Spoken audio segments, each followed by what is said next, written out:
Should Christians care about pop culture? Can the 2024 Oscars teach us anything about society and the way we engage with art? Also, some recent movie releases have been great, others not so much. We discuss all this and more on this episode of Faith and Pop Culture.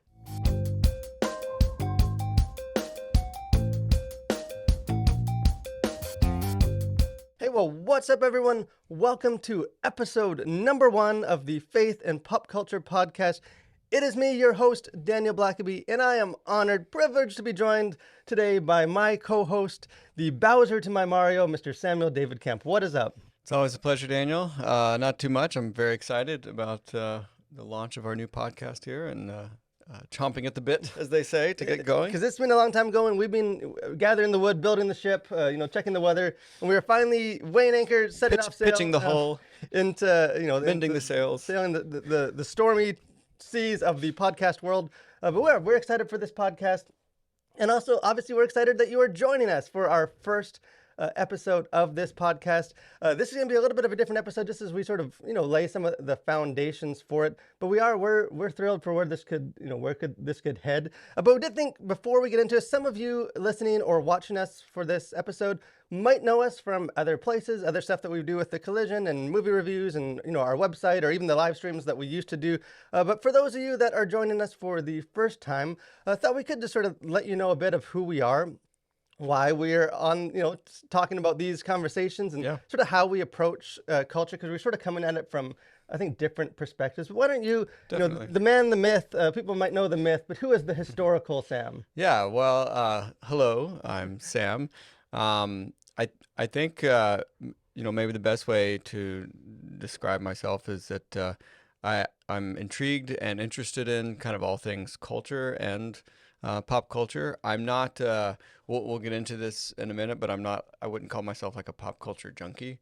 A lot of pop culture stuff, I would say that I'm maybe either not aware of or don't care a ton about, which might sound odd since I'm on a podcast about pop culture.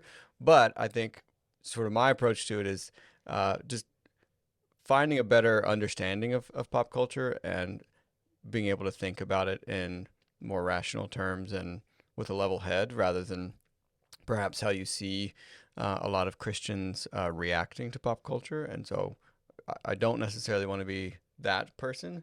And so coming at it, trying to find a way to engage with pop culture, be aware of what's happening, although it's not necessarily stuff that affects my day-to-day necessarily. And I just like culture building. And so as a dad of young kids, that's sort of ever present on my mind. Is like, what culture am I creating for my kids?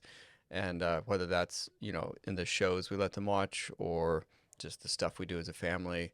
So there's sort of many layers to that, but yeah. Yeah, and I think it's important too for this podcast too. Like Sam said, he's coming at it. He's someone, obviously, you know movies, you're into culture, you're a thinker. But this podcast isn't necessarily just, we're two super geek Marvel guys. We're going to get into the deep end of the pool. And if you just leave any super pop culture junkies behind. I probably am a bit more, I guess, plugged into like pop culture and some of the arts, or at least I come at it from just a different perspective. You've definitely gone way deeper into this than I've done a deeper dive. So probably. I'm merely the student at the feet of the master. Sam is my Padawan learner. But culture has been something that, and specifically like pop culture and the arts, that has always been a part of my life. I've always loved books and music, and I've at various points in my life, I've dabbled in the creation of culture. I've been able to write some books, publish some books, some poetry, some songs, but also kind of as a student of it. So I did, and fiction. You've written fiction, and I've written some novels that you should check out. But also I did my schooling. I got my PhD in the field of Christianity and the arts, very much because I believe that Christians should be knowledgeable, that Christians should be engaged and just sort of aware and more intentional with how we understand what's going on in pop culture. And really, that's what we want to do with this podcast. We know not everyone is able to like go get a PhD in this topic and to dig deep and spend tons of their time just scrolling through social media with every possible, or seeing every possible movie. So really what we hope for this podcast is that, the two of us, we can do some of the homework. We approach this from different angles. I know a lot of people either watching or listening to these podcasts will have even a different perspective, and we encourage you guys to, send us questions, or if you're watching our video, comment on the videos, ask questions, and just sort of engage these conversations. Yeah. Whether you just love pop culture, or whether you're like a grandparent and you just sort of want to sort of be aware of what's going on and, what the kids are talking about these days, so that you can understand, sort of some of the things that they're going through.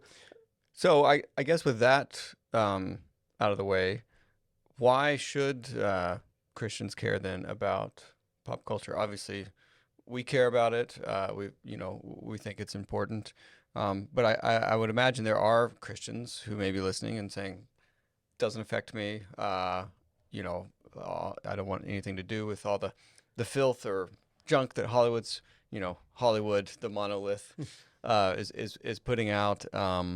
Why should Christians care about pop culture? Because I think a lot of Christians criticizing pop culture and sort of wanting to pull out of it in some way, and not realizing that maybe they are still entangled in pop culture more than they think.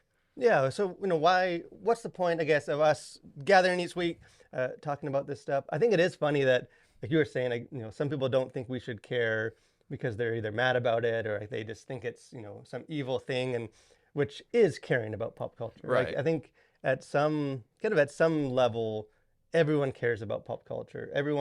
We acknowledge that it is an important part of like what we do, that what surrounds us, whether we care about it to the level of like we just love it and we're immersed in it, and we want to join fandoms and get make cosplay and that kind of stuff, or whether we're we care about it because we want to isolate ourselves and like pull out and not subscribe to any secular streaming service, and not have media, or not read books, and like sort of from either perspective, whether you just like love it, or you hate it, you're fearful of it, or you're somewhere in kind of that messy middle ground. Like I think we all do care, or at least acknowledge that it is something that we should focus on. It is something that does impact us. And maybe the question is more like, are we being intentional with how we approach that sort of influence, maybe rather than just, yes, no, like it, don't like it. Yeah. Because it isn't necessarily something we can just totally block off. Yeah. And I think that's something that we try to do here, and will try to do here.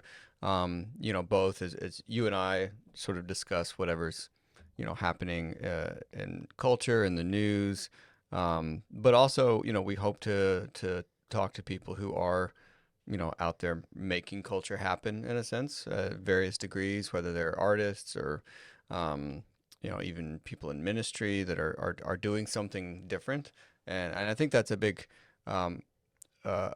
change, at least in my mind, when I think about pop culture and the church, is just how if you look back through history, the church was very heavily involved, and like there are things that are in the pop culture vernacular today as a result of the church's influence in pop culture, 300 years ago.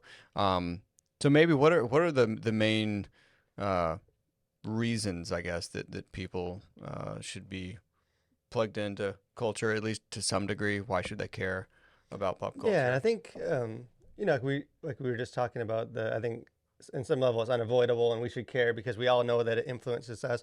But I think at a deeper level, sort of that faith aspect of why, as Christians, is it just that we care because it's just around us and it just seems like something we should care about? Yeah. Or is there a deeper, more scriptural based thing? And I think as I was thinking about this, kind of the two key reasons. I think there's a bunch of reasons in scriptures and things that speak to various aspects of kind of our engagement with pop culture. But as a sort of thing, I think the two key things is one, that Jesus commissions Christians to go out and be present in culture, and we can kind of unpack a bit of what that looks like. But Jesus very clearly in multiple places sort of sends his disciples, not to go hide off in this mountaintop until I return one day, but to go into all the world, be present in the Mm. culture. And I think second is that I think an understanding of the culture, an understanding of like the stories, the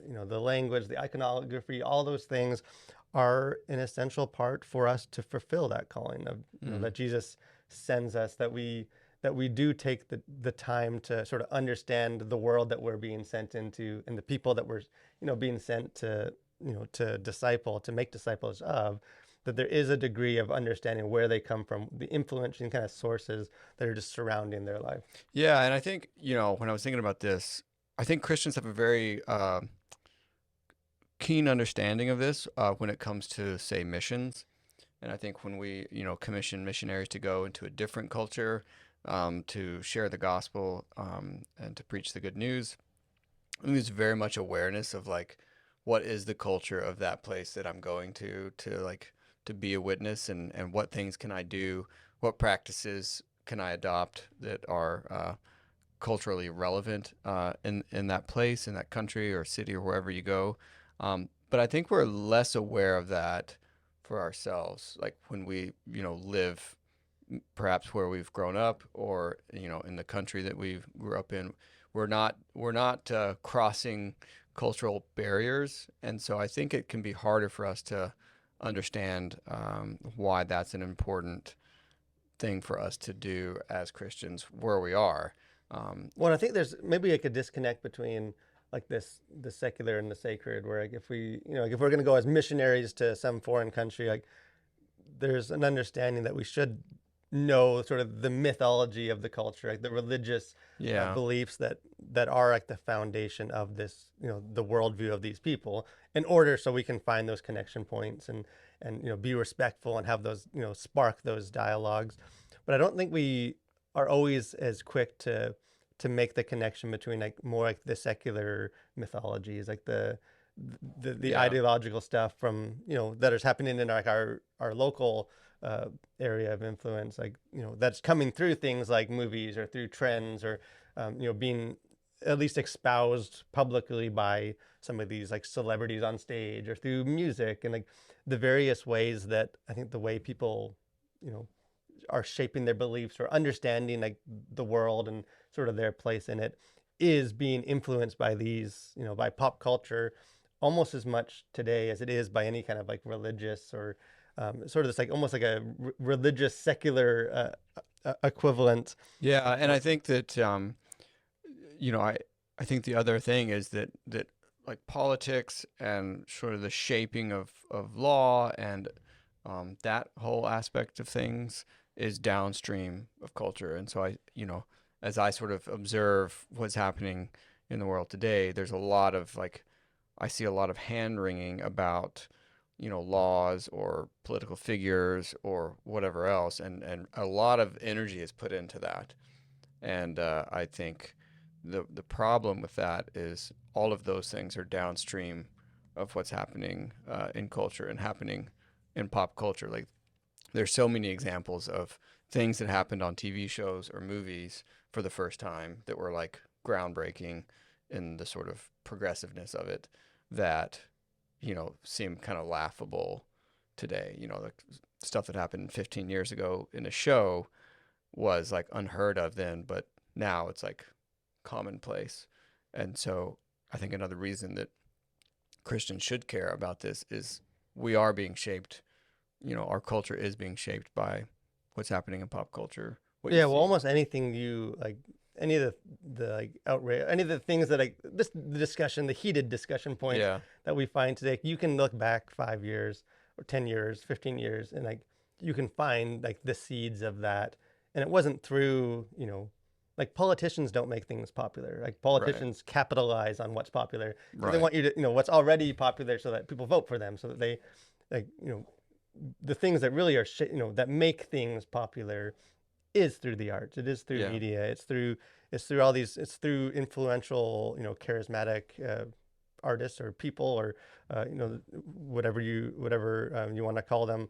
Those are the ones that are sort of shaping these ideologies that are spreading them, and then we sort of see the how those flourish later, like down, like you yeah, said, yeah. down uh, river. And I think if you look at scripture too, there is a sense that um, that like Christians are to be in places that are you know, unbiblical, or like they're supposed to be in places that are difficult, or that are, Yeah. you know, even like dangerous, or that do, you know, you don't get a sense from the words of like Jesus or the apostles that Christians are to be isolated from what's going on. Like, I know there's like John 17:15, where Jesus prays for his disciples. Says, you know, my prayer is not that you take them out of the world, but that you protect them from the evil one. Not just that you like escape and don't, you know, but Yeah. obviously you're going to need protection because you're going to be in places where you're exposed to the evil one. Or Matthew 10:16, where Jesus says, "Behold, I am sending you out as sheep in the midst of wolves, so be wise as serpents and innocent as doves." And that verse is one that I come back to a lot for like pop culture stuff, because I feel like, especially now where there's just so much, like the wolves are so rampant, like that we tend to, I don't know, we tend to fall back on the innocent part. Like we want to be innocent as doves. Like when we think of movies or our engagement with Yeah. that, like our first concern is like, how do we just avoid bad stuff? Like how do we avoid, whether it's just like explicit content that we don't want to see or listen to, or else it's just stuff that doesn't line up with like the worldviews and stuff doesn't line Right. up. Like, how do we just preserve our innocence? But I think there's also you know, the other side of that is, you know, being wise as serpents, or other translations like shrewd as snakes. Like, Which the, is, I mean, that's a really kind of a shocking imagery that Jesus uses.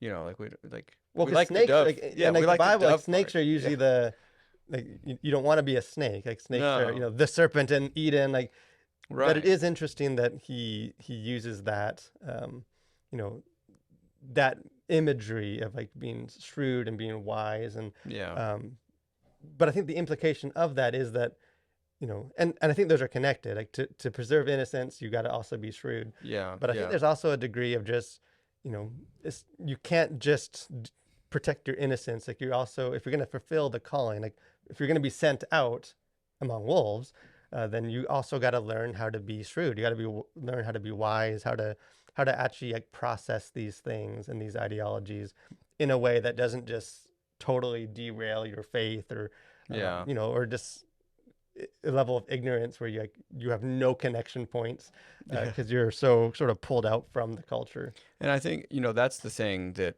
I feel like probably so many people struggle with is, um, we don't want to end up in a Lot situation in Sodom and Gomorrah, where it's like we're out here, we're gonna like take that evil city, and we're gonna be the light in the dark place. Only a few years in, you are also, you know, partaking in everything that city has to offer, and you in fact have no influence, and you're not being the light. And so how do we prevent that from happening while at the same time being true to God's calling on our lives? Yeah, well, I think probably my favorite, which is a verse that gets used all the time, but just the passage of like Paul in Athens Mm. is such like a clear picture, or at least like a template. Like it doesn't cover everything. And there's a Yeah. lot of stuff going on And in that's that, Acts 17. in Acts 17, where Okay. Paul's in Athens. But you see a Christian that steps into like a very pagan, unchristian culture, and just starts having these dialogues. Again, I'm sure we're going to return to this verse more specifically, like later in our podcast and further episodes. But just the way that Paul, like, he doesn't come in just sort of guns blazing, like Yeah. I'm gonna hit you with some gospel, like, you know, you foolish pagan Greek philosophers. Like you know, it says that he observes the sculptures. Like he knows sort of these important, like, you know, statues and what those represent, like the mythology connected to those statues. Then he quotes from like two Greek poems, which were both about Zeus and not about Jesus. And he's like, hey, you know, this, you've said this, so you already believe this much, but I'm going to tell you this much. And like he just has these interesting, he sparks these conversations that, but you know, that ultimately point towards Jesus, and he is fulfilling that calling to go into the world. But he does it in a way that is respectful and that is I guess, aware and intentional of the culture that he's in at that moment. Yeah. And I think that's kind of what we'll, the hope for this podcast is that we sort of model and like engage in similar things like that Acts 17 verse, Yeah. as as each week as different stories and trends and like controversies or whatever it is Yeah. come up in our culture. How can we kind of be like the Apostle Paul and find like the truth in those and sort of look for the connection points of, hey, this reflects that our culture is, this is an important value or identity, or the way that that identity, in something like the Barbie movie or whatever it is, like how can we as Christians be aware of that, and then also, beyond just, being up to date with culture, like how can Right. we actually use that as a building block to have these conversations? Well, and I think not to belabor the point necessarily, but I think when you look at the movies, like we're going to talk about the Oscars here in a second, but love them or hate them.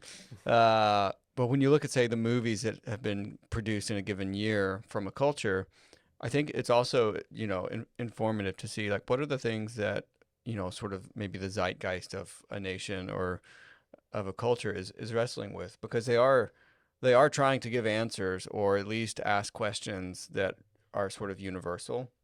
And so I think it's also fascinating to see how is the world wrestling with, ideas of, I don't know, fatherhood or of vengeance or of forgiveness.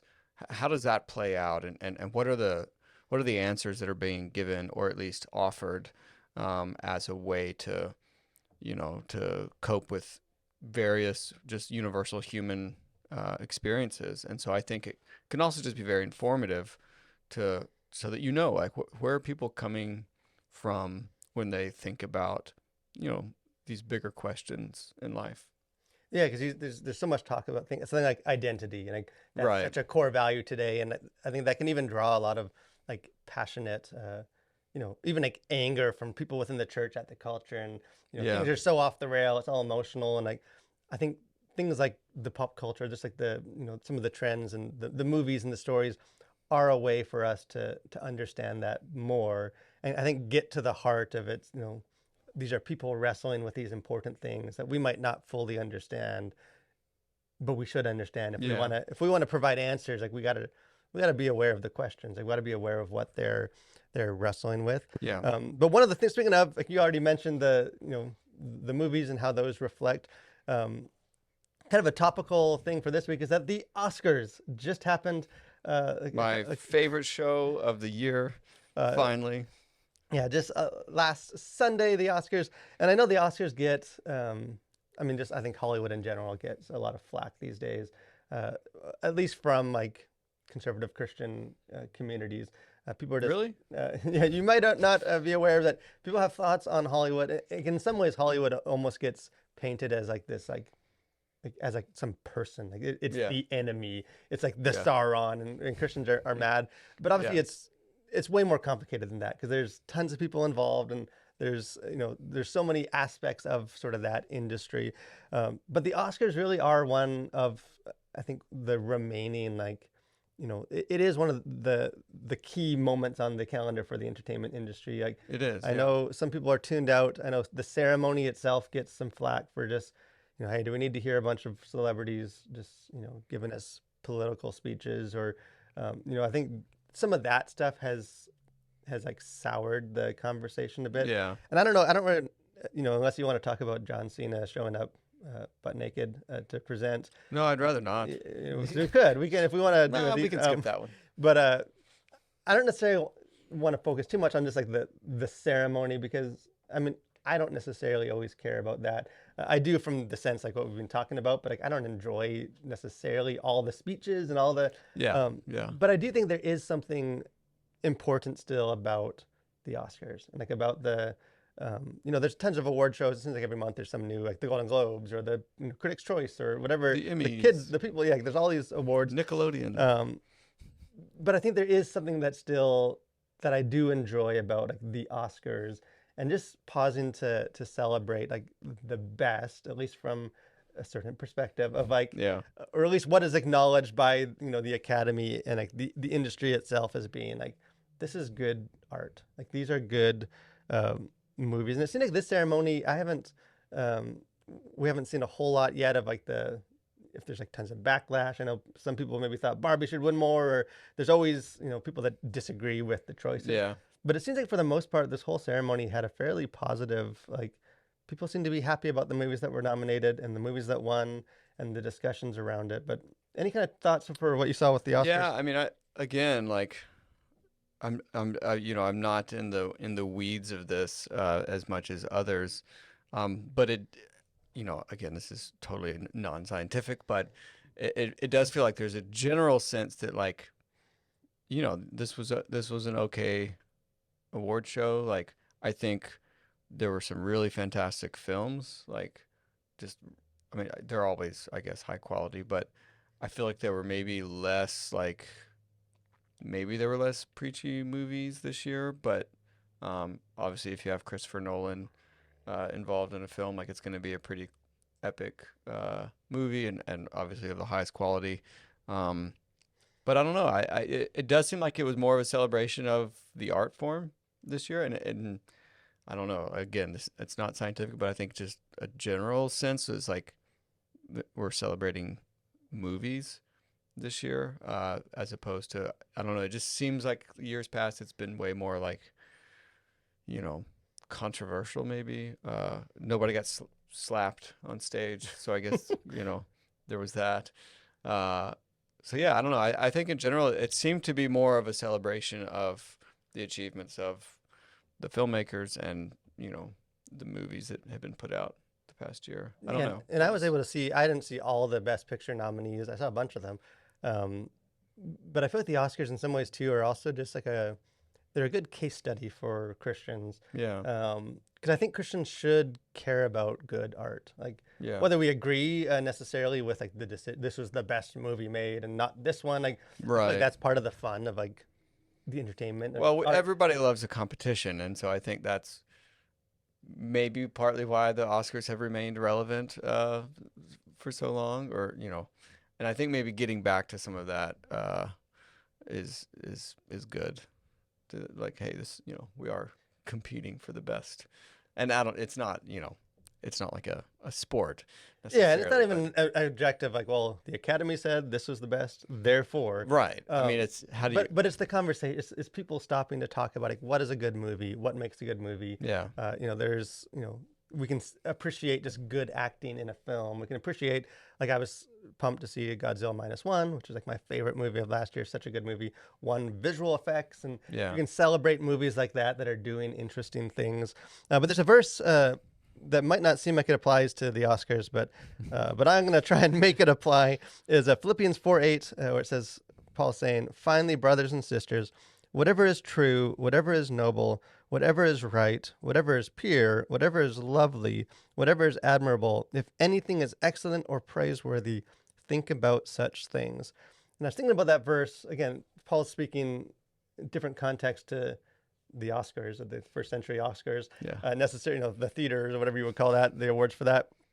But I think that there is in Scripture, like this verse, and I think elsewhere, a sense that Christians should appreciate good things. yeah And I like that he goes through a whole lot of things that we should, whatever is yeah true, noble, and all those things aren't all the same either. right. It's not like, doesn't necessarily mean that everything is going to be all of those things, except for maybe me and Sam personally Well, would qualify. But we'll exclude ourselves from this list, but yeah, most things aren't going to be.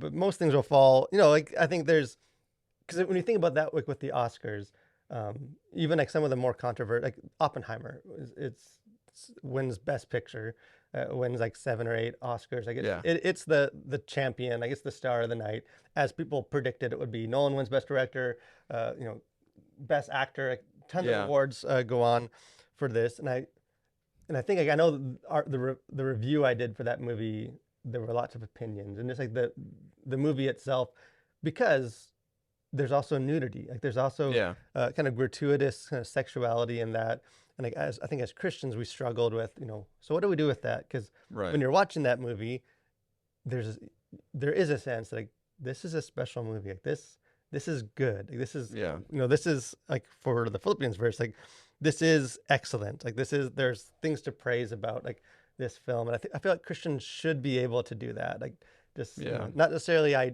agree with everything. But like this is good. This is good. This is excellent. Like we can affirm that.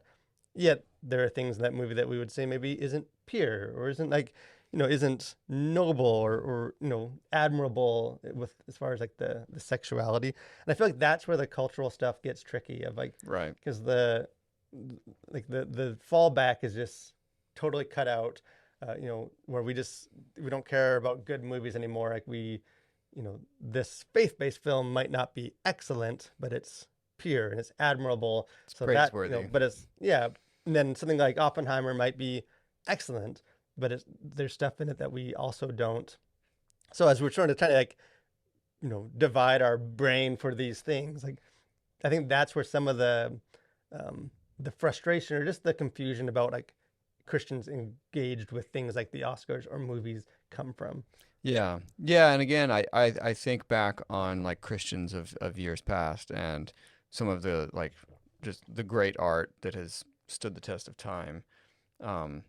That, you know, if that were contemporary, we would probably disagree with, a lot of it. Like there's certainly lots of nudity in art from the church commissioned, lots of perhaps wrong theological views portrayed on canvas.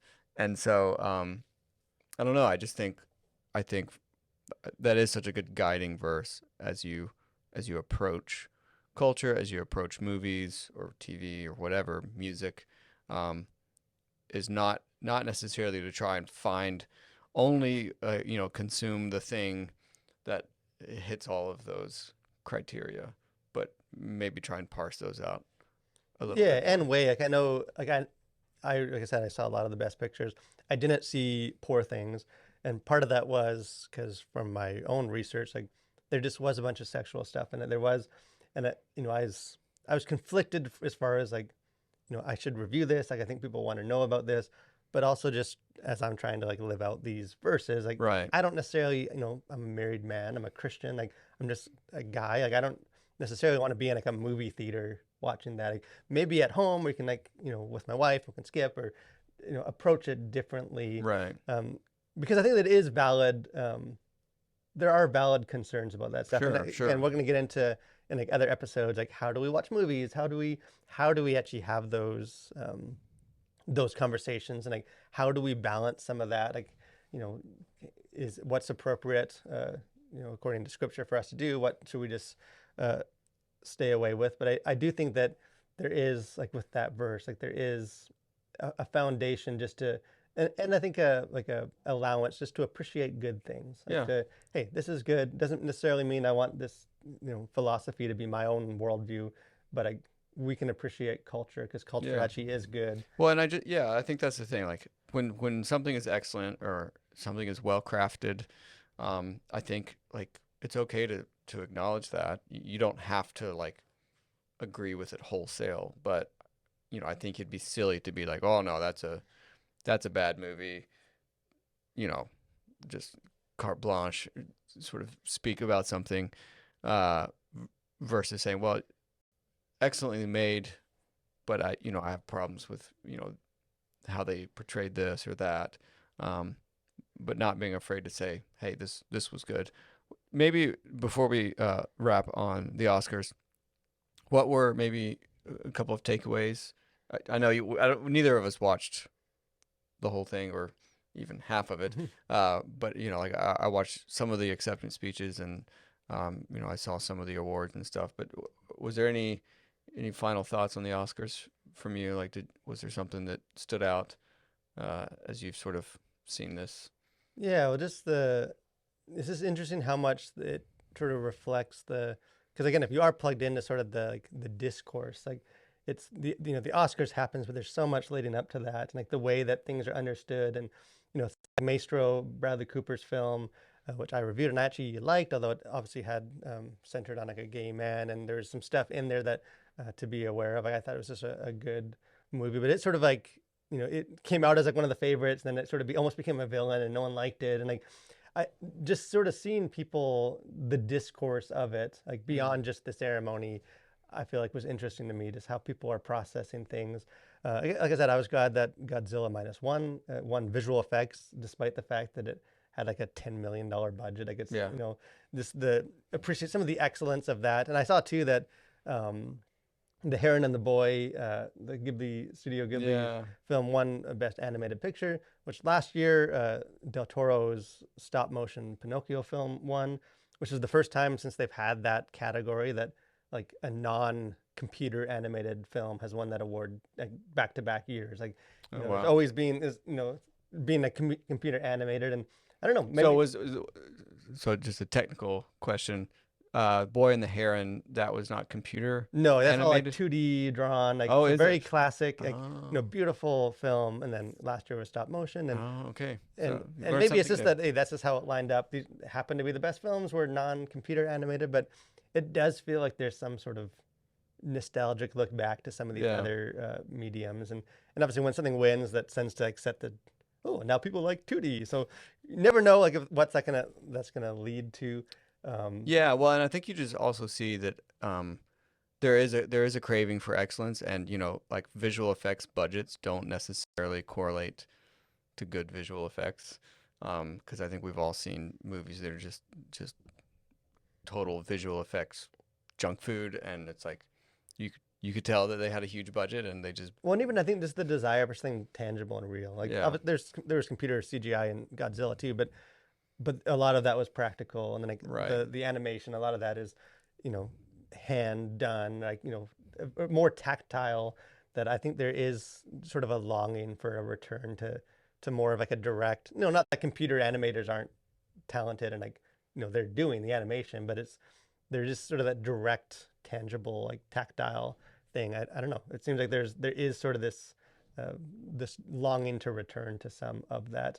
But speaking of movies, not the Oscars this year, but maybe contenders for next year's Oscars. Kind of our next segment of our podcast. We have Out Now and Coming Soon.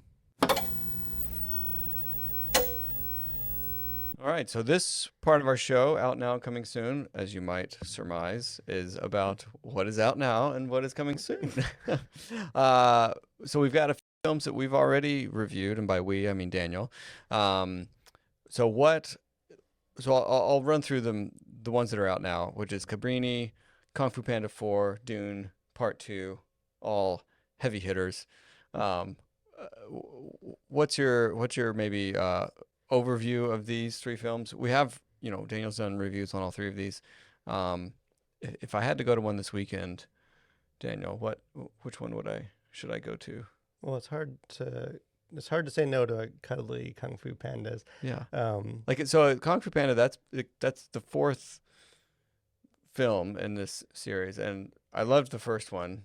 I don't remember the other well, two. that's the thing with these films that they're one of the few, which I say in my full review, is like they're one of the few animated like franchises that seems like they haven't had that pull to like you don't get language you don't want your kids to say, or even profanities like a lot of animated films. Like you don't get like a deep dive into like the pandas like sexual inclinations. Like you get fun, wholesome, like just like my 9-year-old kids love this movie. I love this movie. Yeah. It's maybe not as like inspired as some of the earlier ones, but there is something commendable about just hey, it's just wholesome fun. Like we It's don't need good to. entertainment. Yeah, Yeah. And Cabrini, this is from Angel Studios. You had some thoughts on this? yeah. So this is a film. I guess it came out. Was it 2 weeks ago? Was it? I Yeah. saw it early, so I reviewed it early. I forget when. I think it just actually came out, and it's good. It's I know Angel Studios has been crushing it. This film isn't as big of like a hit. I think it's a more, a story is about a nun. Isn't necessarily like the big draws that some other stuff might Yeah. be. But this is one of the most like faith-based films, or like films about faith don't necessarily like ever feature in like Oscars or like some of that, but like this is one I think as far as this visually, like this is one of the best looking movies I've seen in a long time. Would Like, you say it's sort of a high point for the Angel Studios? yeah, like, I think like I like the movie. The faith element is, despite being about a nun, is very like almost secondary. Like Mm-hmm. she's sort of a nun without Okay. bent. Like it's very Yeah. much more like action. She's fighting sexism and oppression, and she's helping immigrants, and less that she's praying, and you get an insight into like who she is spiritually. Mm. But I think what she's doing, her deeds can be commended by Christians. And Yeah. I found it a great film. Yeah. And Dune Part 2, does that live up to the hype? I think it did. I feel like I wasn't as crazy about this as some other people have. I enjoyed it a lot. I think it was a spectacle. I think there's some issues with the story that I felt. Yeah. Some of the characters, and I think some of that's just the source material.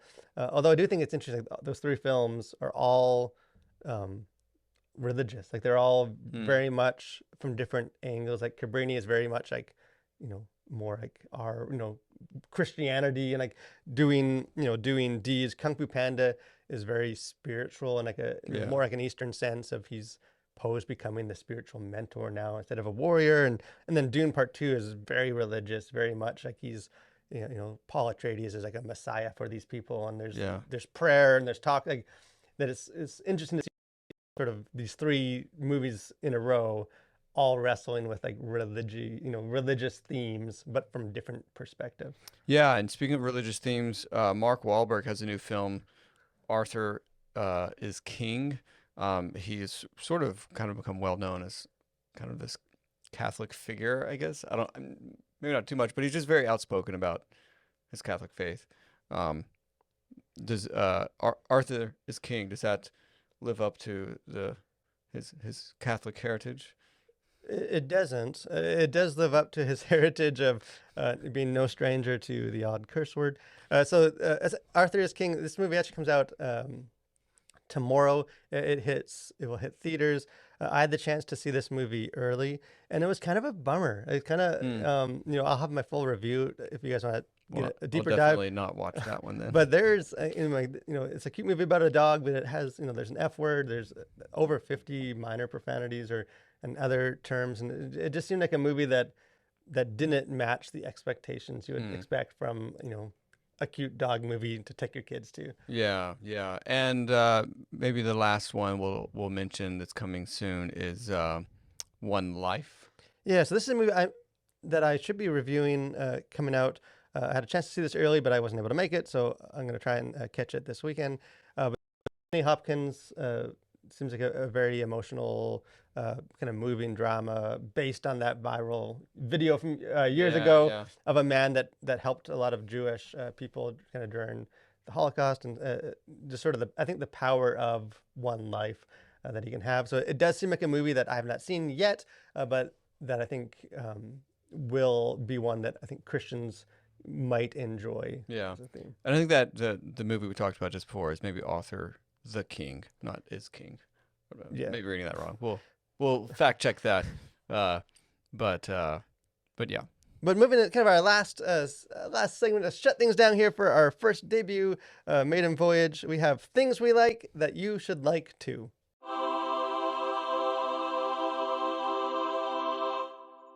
So one of the things we wanted to do with this podcast is, chances are we're going to be wading through some stuff each episode. There should be good stuff, but as we know, there's also going to be stuff that is more weighty or controversial, Heavy, and there's always stuff to kind of critique, or just there's bad stuff that happens in culture. So we wanted to end each episode on a positive note and just celebrate culture. Share the gift of good cultural things. So each week we'll alternate and just share one of the things that we like, that we feel like you should like as well. So Sam, what do you like this week that you want to enlighten people with? Yeah, and I should say too that this will certainly go beyond the bounds of pop culture. Not yet popular culture. Yeah, soon to be popular culture. As soon as I talk about it, but this week I'm very much staying in the lane of pop culture, and that's with a really great podcast that I was turned on to by Eli Price over at the Establishing Shot podcast. And that is a podcast called Team Deacons. And as the name suggests, it is Roger and his wife, James Deacon. Roger Deakins, if you don't know, is like legendary filmmaker, director of photography, often called a DP. And it's he and his wife, they just interview people from all over the film industry spectrum. And so what's cool about it, one, it's Roger Deakins talking shop with just various creators, but you get to hear conversations with people from like every level of the filmmaking process. So you talk to people who are grips or first ACs or editors or the directors or DPs or producers or actors. So it's just, to me, it's just a really cool kind of look behind the curtain at sort of what it takes to make a movie. They have people who do like feature films, but they also talk to documentary filmmakers. And so I don't know, like the sort of the nerdy, like I'm very much into filmmaking, and I've always enjoyed that aspect of things. And so for me, it's really fun to just kind of peek behind the curtain, see kind of a little bit of how it works, and oh, how did you get this shot, because Roger is a filmmaker himself. He will bring things out of the guests that you probably would otherwise not think to ask. And so he's like, you did this shot. How did you get this to do that? And so it's just kind of a neat, for me at least, the nerd that I am, it's kind of a neat look behind the curtain. And there's this, for me, like there's always been something super delightful about just listening to someone that knows their stuff, Yeah. talk about their stuff. Like, Yeah. like anytime like Steven Spielberg just starts talking about like filmmaking, it's just like, go sit at his feet and just listen Right. to like, it's people that are an artist or just people that know, our experience and just have so much wisdom, even if it's something that seems like it's, filmmaking, just entertainment, like this learning from people. So I haven't checked out this podcast, Yeah. but But there's lots, and you may just, look at a guest that and say, oh, I want to hear from, this person that was on the podcast, or you may just sort of take a shot in the dark and just see what they talk about and get up to. So it's really cool. yeah. So listen to our podcast first, but then once you're Yes. done our episode each week, if you have time, go check out another podcast. But this has been fun. This is our first Yeah, episode. I enjoyed it. We're gonna, we'll be tweaking things and trying different things. And like Sam said, we have some guests that we've already kind of reached out to, and just getting some interesting people on. Like I said, to hear people that know their stuff, talk about making films or just engaging with it, or even like from the pastoral side of things, like how do you help your congregation do some of these things? Yeah, And yeah. just learning from other people that are having these conversations and from different perspectives. So a lot of fun stuff that we have planned for this show. A lot of things that we like that you guys will hopefully like too as we share them. We want to thank you guys for joining us for this first episode. We'll be dropping episodes every Thursday, so encourage you guys, subscribe, leave a good review, tell your friends, all the stuff that you know to do. But thanks for joining us, and we'll see you next week for more conversations on faith and pop culture.